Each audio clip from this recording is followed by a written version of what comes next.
Hey gang, it's me, Miss Letterberg, and I know that you are super happy that it's not Mr. Hallelujah. I'm here today to actively read the article on feudalism with you, and we're going to do some of it together, and some of it will be on your own. You need to make sure that when you finish the article, that you save it so that it gets to Mr. Herman and myself, so that we can get a grade in the grade book for you. Um, Yesterday, Mr. Herman talked about feudalism. He went through a lot of the basic ideas of what feudalism is. Hopefully, you understand that feudalism is a government system run by individual landowners. So, more or less, you need to think of it like my land, my rules. And if we were going to put it into perspective, you think of this classroom as my land. And within these four walls, this is my land, and therefore I make up the rules for this land. And we kind of have to follow that procedure in a lot of places.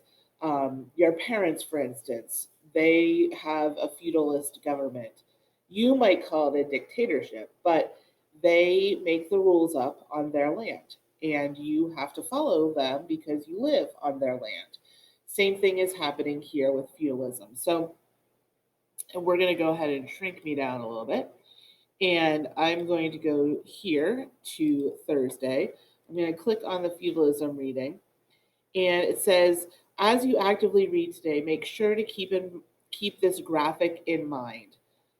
Additionally, you'll be able to make lots of good connections to the German tribes unit we covered in the first 9 weeks.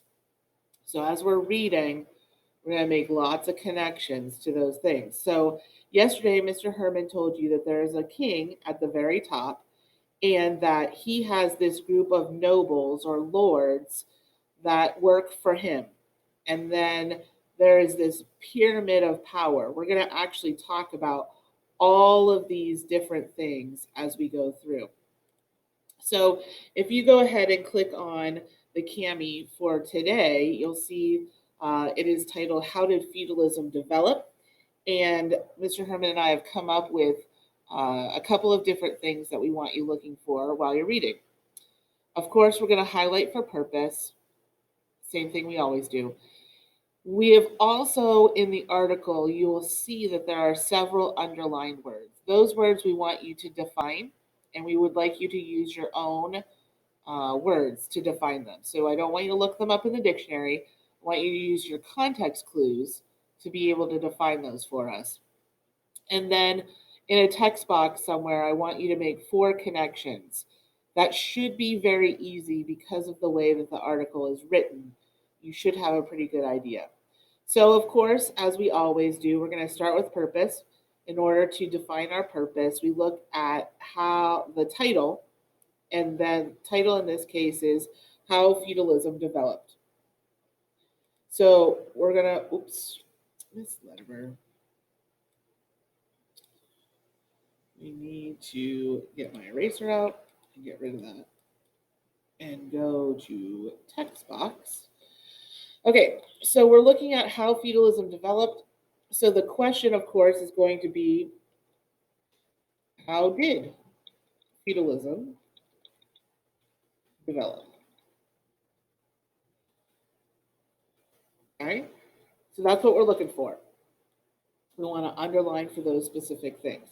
So I'm going to go through here probably with the first 3 paragraphs and then let you finish. Okay, so let's look at the first part. The Roman Empire faded slowly and tortuously over 100 years. Rome's inability to plan for their emperor's succession led to constant warfare and opened the borders to German tribes. These tribes then migrated and rampaged all across, the Roman territory. As the German tribes set up their own kingdoms, the empire faded, and so too did law, order, and government. Welcome to anarchy. So first of all, we're going to define anarchy because we know already what that means. So I'm going to use a text box, And I think in this case, um, I want to maybe change up the color a little bit so I can see it better. So I'm going to use purple and I'm going to say anarchy. Okay, what is anarchy? We talked about this before. We know that anarchy is the absence of government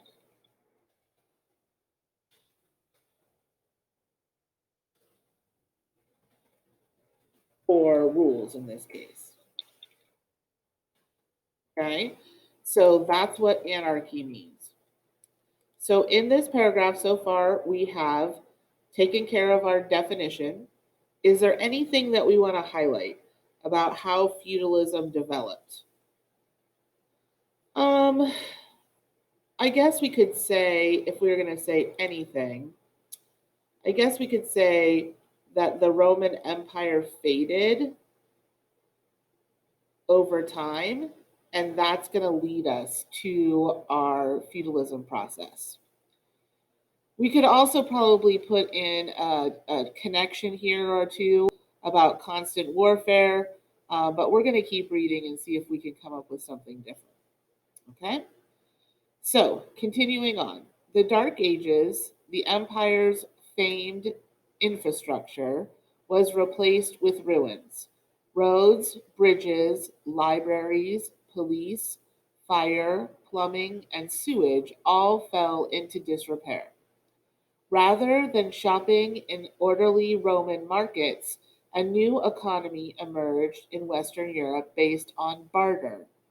Instead of looking for opportunities and financial investments, the Dark Ages were for the most time of hopelessness and basic survival. Okay, so we got a word here. So I'm going to go back to my text box. I have it as purple. That'll work for me. I'm going to write down infrastructure and I'm going to write down what is it? What did it just say it is?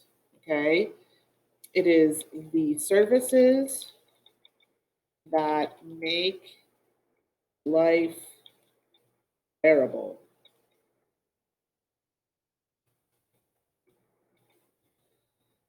And then I can write down an example would be sewage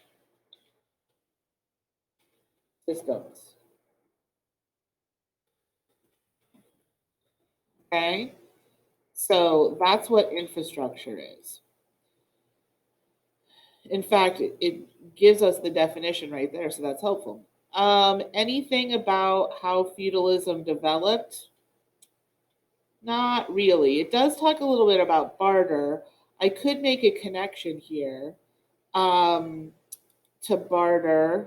Um, let's choose a different color though.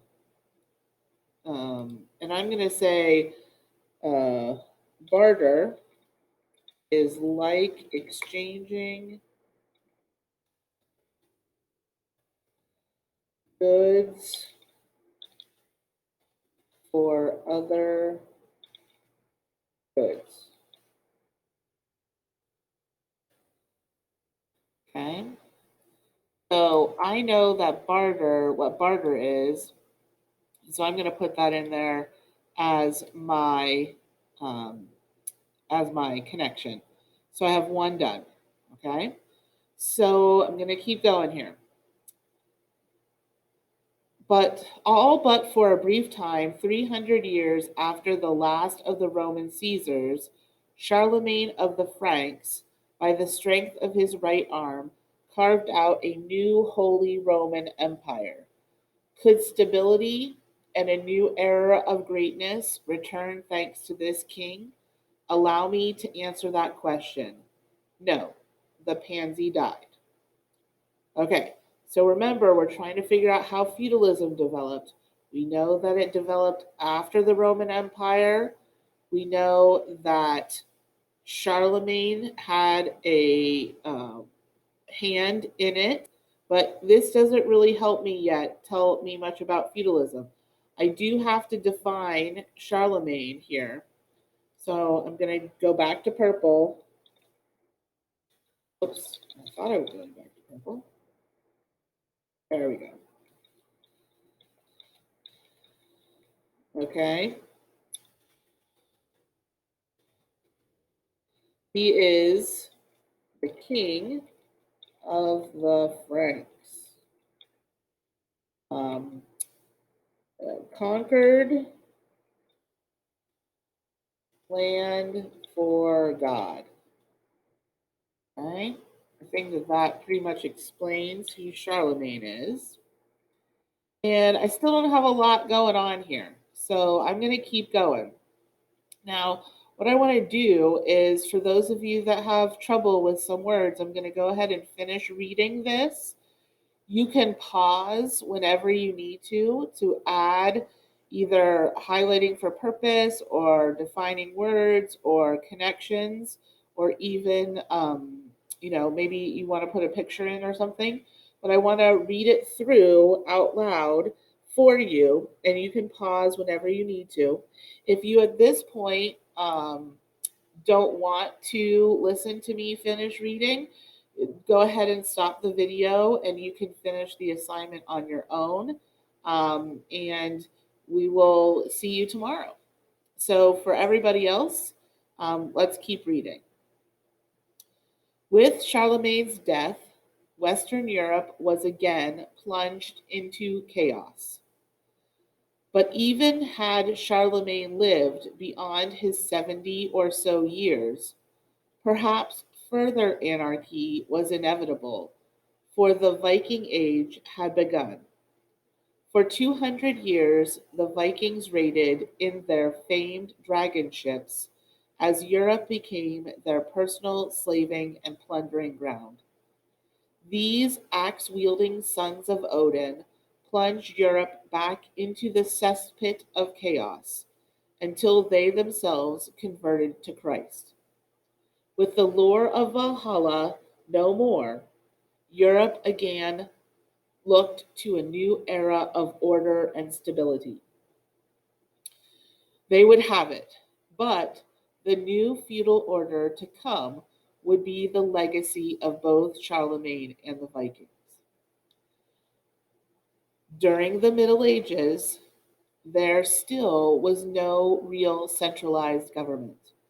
Rather, life was feudal, or there were many, many governments in many, many places.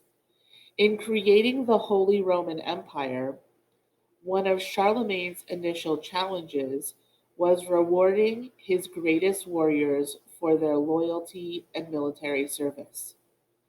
Without a working monetary system, Charlemagne instead gave out land or fiefs. If you were one of Charlemagne's great generals, you would be granted thousands of acres in payment for your service to the great king. You were called a count, and the land was a county. These counts were also called lords. Make no mistake, the land held was still Charlemagne's, but as long as you cared for it and the people, the land was essentially yours. If the lords were attacked, they could count on Charlemagne himself to rush to their aid. On the other hand, if the king needed the lords for his armies, they also would rush to the king's side. This system of land as payment worked. It worked until Western Europe suffered the twin blows of Charlemagne's death and the appearance everywhere of murdering Scandinavian axemen. Because Viking raids were swift, unpredictable, and horribly brutal, lords could not wait for others to rush to defend their people and their fief. To protect themselves, the people from the flames of Viking torches, lords built fortresses of stone with massive stone walls. In an age before gunpowder and cannons, these castles, as long as they were well manned, were nearly invincible to attack. Temporarily safe behind their thick stone walls, Many lords wanted more than just to defend themselves from the Vikings. Many wanted to attack the Vikings whenever they appeared. And so the great lords began to raise their own personal armies loyal to them. Still, without a monetary system, the lords followed Charlemagne's example and granted land or fiefs to warriors and soldiers who would fight for them. Some of these warriors, with newly granted fiefs, would build their own castles and armies. Even after the Viking threat faded, these many, many armies and many, many castles remained. Since everyone had a castle and an army, the great lords oftentimes turned their armies against one another. So feudalism, or fragmented government, was born. Rather than one holy Roman Empire or one kingdom, the land had many masters, many armies, and near constant warfare. Wars were among fiefdoms for land, power, and prestige. The Middle Ages were not complete anarchy, but it was again a time of ceaseless war and a time when most Western Europeans would just have to attempt to survive. Thanks, guys. We'll see you soon. Bye bye.